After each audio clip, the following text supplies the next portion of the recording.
Okay, let's talk about how you can get started as a freelance digital marketer. Now, this is exactly what I did. So, although I think some of the freelance content that I put out can be transferable to any freelance roles, copywriters, designers, developers, etc., this is the exact route that I took. So, I went down the SEO route, so the search engine optimization. I was working in search marketing, and that's how I got started as a freelancer. And I did expand into related areas, which I'll come back to later on in the video. So that kind of ties into the first point, really, of becoming a freelance digital marketer, is that you doesn't really exist a freelance digital marketer in many ways, particularly when you're starting out. It has to be a freelance something within digital marketing, so a specific channel. So examples of that might be an email marketer. As I said, SEO for myself was how I got started. Could be a social media marketer and potentially even within a platform within. So someone who's specialist in Instagram or LinkedIn or whatever platform it could be. So by niching down into the channel that you're best at, that's where you can really not only offer more value because you can develop your expertise and become more talented because you're so focused in a specific sector, but you stand out compared to maybe some of those other generalists who are offering their digital marketing services, particularly if a potential client has a need. So, for example, they may be building up an email list, but then seeing quite poor results with their email marketing activity. So they're going to be looking out, and there's various ways they will research to find a freelancer to help them out, but they'll be looking for someone who's a specialist in email marketing. So if that's you, then obviously when you engage them, you can say, this is all I do. You know, I'm a specialist in email marketing. I put out campaigns. I've learned this. These are some case studies of actual email marketing clients that I've had.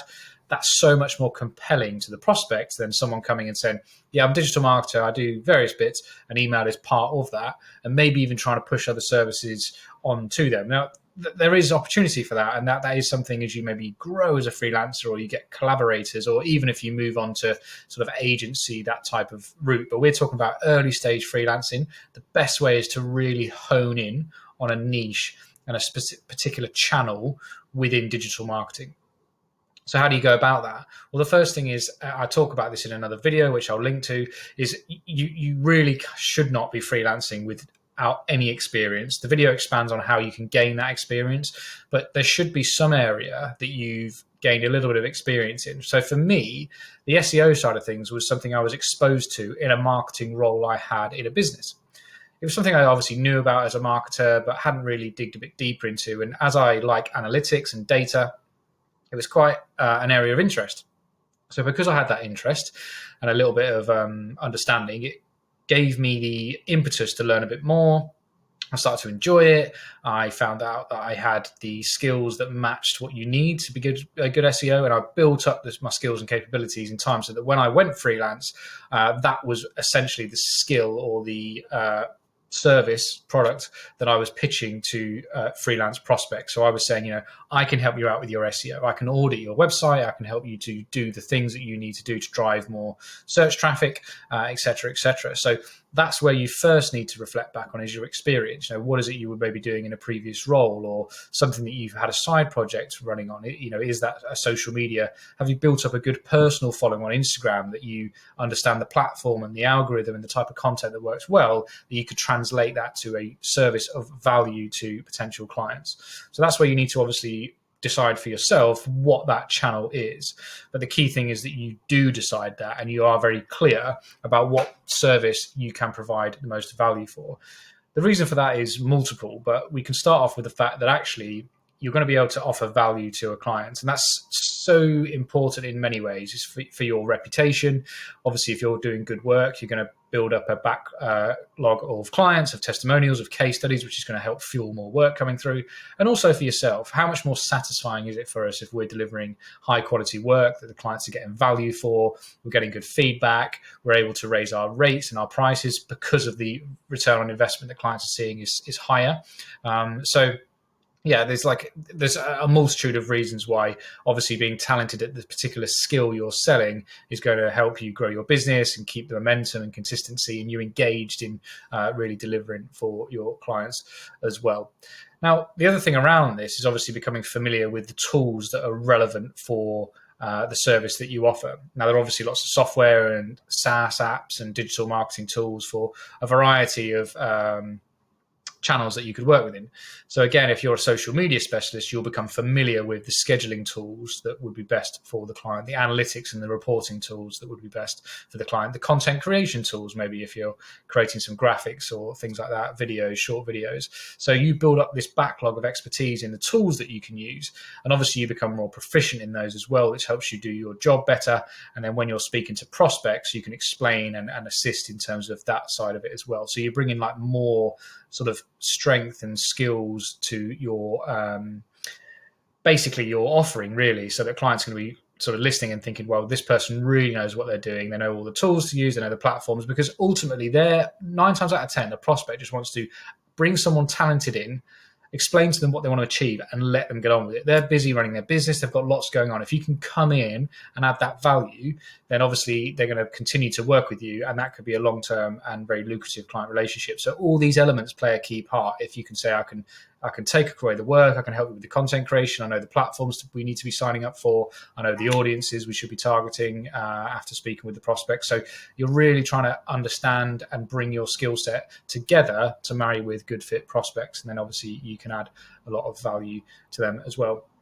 And the other key thing about it is, because it's a specific channel, you can keep up to date with the latest changes. Now, we know digital marketing moves at a very fast pace, right? So if you are a bit of a generalist, to be honest, it's actually almost impossible to keep up with all the changes in terms of, the SEO side of things, Google's algorithm on the search engines, updates to Google Ads, which is regularly being updated, the latest algorithm that Instagram has been working with, how email marketing has transitioned now that we have more remote working and people are online for longer, what YouTube's doing. So, it's very difficult to be able to do that if you are a generalist or have multiple channels that you work on as a digital marketer overall. Whereas, again, if you're niched down into the 1 or 2 channels that you're really focused and expert on, you can keep up to date.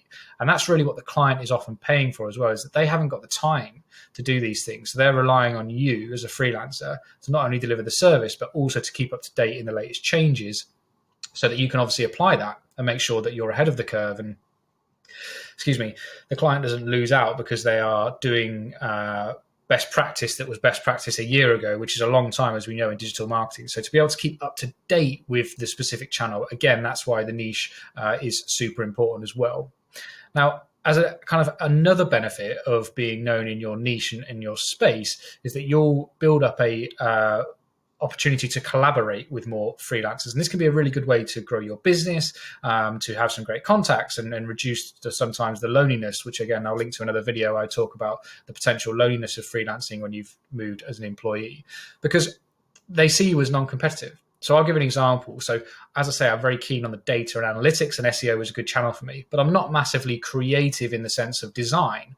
So social media, like platforms like Instagram and Facebook, never appealed to me. I'd never had my own pages, let alone be able to sell that as a service to clients. So I ended up meeting and working with people who were very talented in that side of things. So I could go to a client and they might be saying, yeah, well, we know we really want to work on the SEO, but we also know our social media following could be better or more engaged. And I said, well, brilliant. I can work with my friend here. She can come in and assist with that. And what that meant is that we were getting referrals because it was a natural offering for each other. So I would refer work to her, and then she would do the very same to me.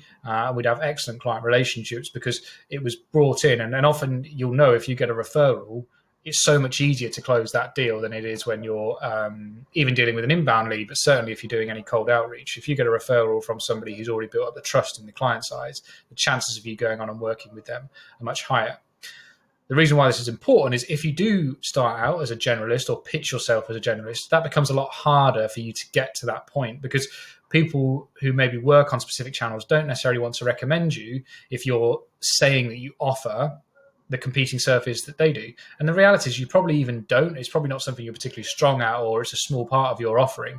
But the fact that you do will put people off from doing that. So whether you're in communities or on your own LinkedIn platform or via your website, when people are looking for someone to collaborate with, they'll rule you out. Whereas if you're very clear on the service you offer, obviously that can be super compelling, because it's like, well, great, this person offers what we need, they're non-competing, and they've got a backlog of very high quality work in that space. So that's all super relevant. Now, the other thing is in terms of the actual sector that you work within as well. So not only can you have a skill that you focus on, so we'll go back to email marketing, it's actually quite good if you can identify at the start a specific sector that you work within. So we do email marketing for fashion e-commerce brands, for example. So that would be one really good way that if you were to pitch or you were to promote your services to people within the fashion industry who have a challenge around email marketing, you're obviously an ideal solution to their problem.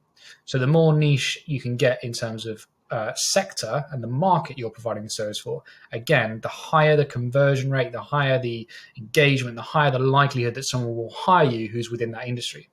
Now, obviously, what you do is potentially rule out other sectors who may look at your profile and see that, oh, okay, this person's in fashion, my business is in architecture or engineering or construction, and it's like, well, this obviously isn't a good fit.